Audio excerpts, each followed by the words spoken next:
नमस्कार, आदाब। मैं शेख हशमत हुसैन काफ़ी दिनों के बाद एक दफ़ा फिर आपके सामने हाजिर हुआ हूँ। जब जब मुझे ये एहसास होता है कि मुल्क के हालात अच्छे नज़र नहीं आ रहे हैं, मुल्क एक गलत दिशा में जा रहा है, मेरी कोई औकात नहीं, कोई वसात नहीं मेरे भाई, लेकिन फिर भी ये मैं अपना फ़र्ज समझता हूँ कि जहाँ तक मुझसे हो सके मैं अपने भाइयों बहनों माताओं को इससे बाखबर करूँ। और ये जानना हमारे लिए बहुत ज़रूरी भी है कि मुल्क किस तरफ जा रही है। इसका खमियाजा नुकसान किसे उठाना पड़ेगा? हमें उठाना पड़ेगा, हम गरीबों को उठाना पड़ेगा, क्योंकि आज केंद्र में एक ऐसी सरकार बैठी है जिसे हम देश विरोधी जन विरोधी सरकार कह सकते हैं। मुझे कोई डर नहीं है कहने के लिए, जिन्हें जनता की कोई फिक्र ही नहीं है। बस आज मुल्क चार लोगों के हाथ में है, ऐसा लग रहा है। एक हमारे प्रधानमंत्री मोदी जी हैं, स्वराष्ट्र मंत्री अमित शाह जी हैं और अंबानी अडानी। बाकी किसी को कोई फिक्र नहीं लगता इनकी। ये मुल्क हिंदुस्तान एक आज़ाद मुल्क नहीं, ये इनकी जागीर हो गई है। जिस तरह ये चाह रहे हैं उस तरह चला रहे हैं। आवाम के अच्छे बुरे से कुछ लेना देना नहीं है उन्हें। आज आप देख रहे हैं करीब 4 महीना होने जा रहा है लगभग।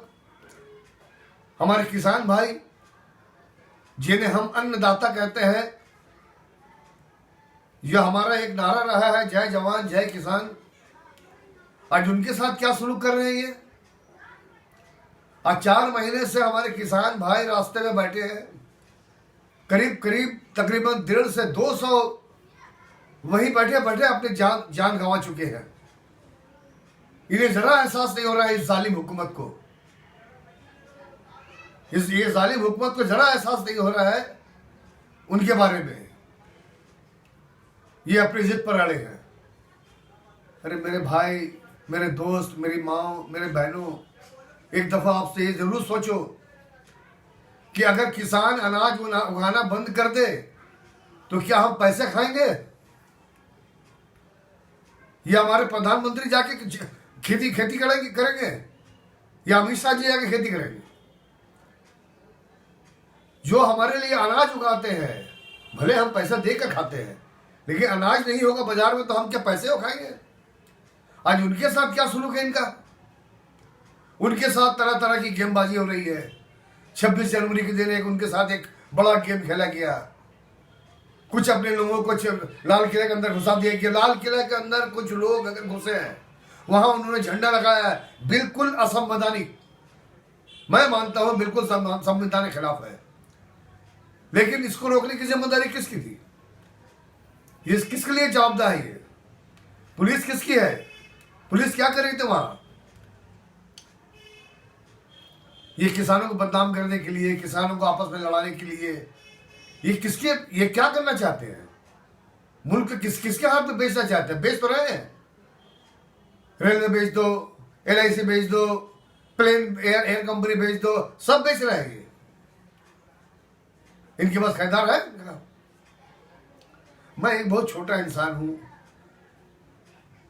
मैं कोई राजनेता नहीं हूं, लेकिन तृणमूल कांग्रेस का एक बहुत ही छोटा एक अदना कर्मी हूं, पहले दिन का कर्मी हूं, ये जरूर है। लेकिन सबसे पहले मैं एक हिंदुस्तानी हूं, इस मुल्क का नागरिक हूं। और इस मुल्क का नागरिक होने के नाते ये मेरा हक है, ये मेरा फर्ज है कि अगर मुल्क अगर तबाही की तरफ जा रहा है तो हम लोगों को जहां तक मुझसे हो सके मैं बाखबर कराऊंगा। आज एक गिनीज रिकॉर्ड हो रहा है। आज 10-12 दिन से लगातार हर रोज पेट्रोल और डीजल का दाम बढ़ते चला जा रहा है। इस तरफ किसी का ख्याल नहीं जा रहा, कोई नहीं, किसके लिए कोई जवाब नहीं दे रहा है। प्रधानमंत्री वजीर खजाना, पेट्रोलियम मंत्री, किसी के मुंह में कोई बात नहीं है। आज मुल्क के हालात ऐसे हैं कि मैं जवान खोल रहा हूं, हो सकता है कल मुझे इंटरनेशनल कह दिया जाए, देश विरोधी कह दिया जाए, मुझे खालिस्तानी या पाकिस्तानी कह दिया जाए। कतर है, ये क्या समझ गए? अपनी जागीर समझ गए। बस इनको अभी एक ही नशा है कि बाकी रियासत को किस तरह कब्जा करें। ये टारगेट की राजनीति कर रहे हैं।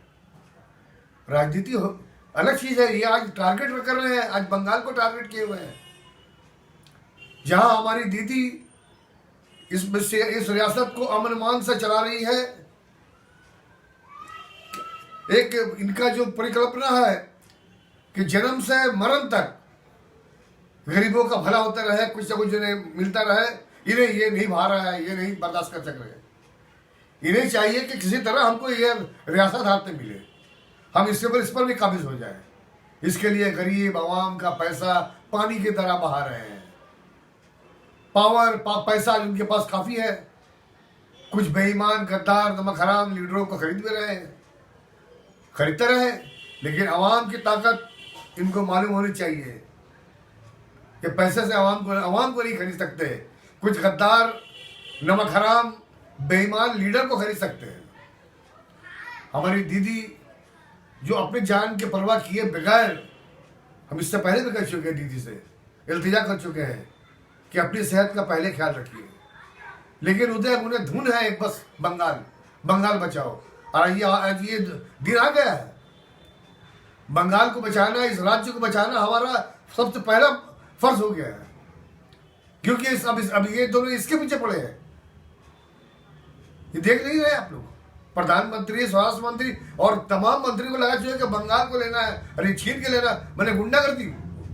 ये इनका जो ये इस राज्य के बीजेपी के सभापति है, उनको सभापति का कहना भी शर्म आती है। उनकी जो जबान है, जो लैंग्वेज है, घरों में मैं अपनी माँ बहनों से पूछता हूँ, आप घर चलाती है, आज आपका गैस का दाम कहाँ से, गैस सिलेंडर का दाम कहाँ चला गया है? उसके ऊपर ध्यान दीजिए, उस पर ध्यान दीजिए। गैस सिलेंडर का दाम कहाँ चला गया है? क्योंकि घर चलाना आपको होता है। हमारे हिंदुस्तानी कल्चर में होता है कि मर्द की जिम्मेदारी होती है पैसा कमाना, और औरत की जिम्मेदारी होती है घर चलाना। आज गैस सिलेंडर कहां से कहां पहुंच गए, ये सब चीज आप लोग जरूर नोट करें और इन्हें मुंह तोड़ जवाब दें। इसलिए मैं कहता हूं कि इस पर आप लोग को नजर देना बहुत जरूरी है। मैं अपनी दीदी से आज हर तरफ, चारों तरफ तृणमूल कांग्रेस इसके लिए प्रतिवाद कर रहे हैं। कल इंशाअल्लाह हमारा उत्तर कलकत्ता में भी इस मामले में जोरदार अजीम तरीके से प्रतिवाद करने वाले हैं। हमारे नेता MP सुदीप बंदोपाध्याय के लीडरशिप में उनके